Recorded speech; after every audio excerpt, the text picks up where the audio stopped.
सब लोग एक जैसा सोचते हैं। अकबर बीरबल के रोचक और मजेदार किस्से। दरबार की कार्यवाही चल रही थी। सभी दरबारी एक ऐसे प्रश्न पर विचार कर रहे थे जो राजकाज चलाने की दृष्टि से बेहद अहम न था। सभी एक एक कर अपनी राय दे रहे थे। बादशाह दरबार में बैठे यह महसूस कर रहे थे कि सबकी राय अलग है। उन्हें आश्चर्य हुआ कि सभी एक जैसे क्यों नहीं सोचते। तब बादशाह अकबर ने बीरबल से पूछा, क्या तुम बता सकते हो कि लोगों की राय आपस में मिलती क्यों नहीं? सब अलग अलग क्यों सोचते हैं? हमेशा ऐसा नहीं होता। बादशाह सलामत। बीरबल बोला, कुछ समस्याएं ऐसी होती हैं जिन पर सभी के विचार समान होते हैं। इसके बाद कुछ और काम निपटा कर दरबार की कार्यवाही समाप्त हो गई। सभी अपने अपने घरों को लौट चले। उसी शाम जब बीरबल और बादशाह अकबर बाग में टहल रहे थे तो बादशाह ने फिर वही राग छेड़ दिया और बीरबल से बहस करने लगे।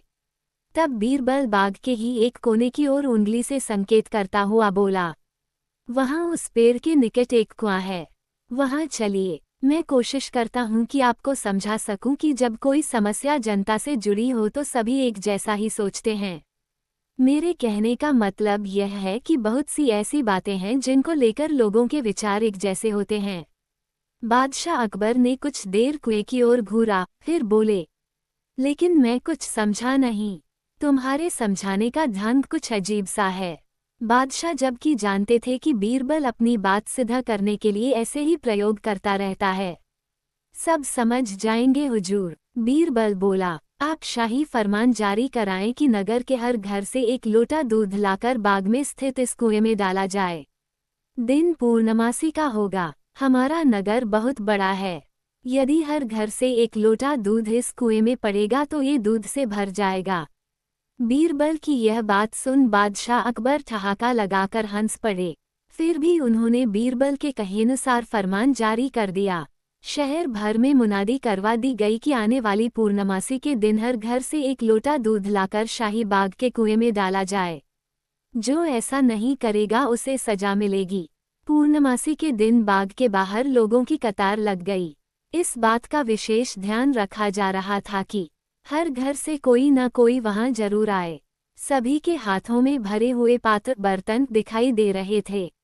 बादशाह अकबर और बीरबल दूर बैठे ये सब देख रहे थे और एक दूसरे को देख मुस्करा रहे थे। सांझ ढलने से पहले कुएं में दूध डालने का काम पूरा हो गया। हर घर से दूध लाकर कुएं में डाला गया था। जब सभी वहां से चले गए तो बादशाह अकबर व बीरबल ने कुएं के निकट जाकर अंदर झांका। कुआं मुंडेर तक भरा हुआ था, लेकिन ये देख बादशाह अकबर को बेहद हैरानी हुई कि कुएं में दूध नहीं, पानी भरा हुआ था। दूध का तो कहीं नामो निशान तक न था। हैरानी भरी निगाहों से बादशाह अकबर ने बीरबल की ओर देखते हुए पूछा, ऐसा क्यों हुआ? शाही फरमान तो कुएं में दूध डालने का जारी हुआ था। यह पानी कहाँ से आया? लोगों ने दूध क्यों नहीं डाला? बीरबल एक जोरदार ठहाका लगाता हुआ बोला, यही तो मैं सिद्ध करना चाहता था हुजूर। मैंने कहा था आपसे कि बहुत सी ऐसी बातें होती हैं जिस पर लोग एक जैसा सोचते हैं, और यह भी एक ऐसा ही मौका था। लोग कीमती दूध बर्बाद करने को तैयार न थे। वे जानते थे कि कुएं में दूध डालना व्यर्थ है, इससे उन्हें कुछ मिलने वाला नहीं था। इसलिए ये सोचकर कि किसी को क्या पता चलेगा, सभी पानी से भरे बर्तन ले आए और कुएं में उड़ेल दिए। नतीजा, दूध के बजाय पानी से भर गया कुआं। बीरबल की यह चतुराई देख बादशाह अकबर ने उसकी पीठ थपथपाई। बीरबल ने सिद्ध कर दिखाया था कि कभी कभी लोग एक जैसा भी सोचते हैं।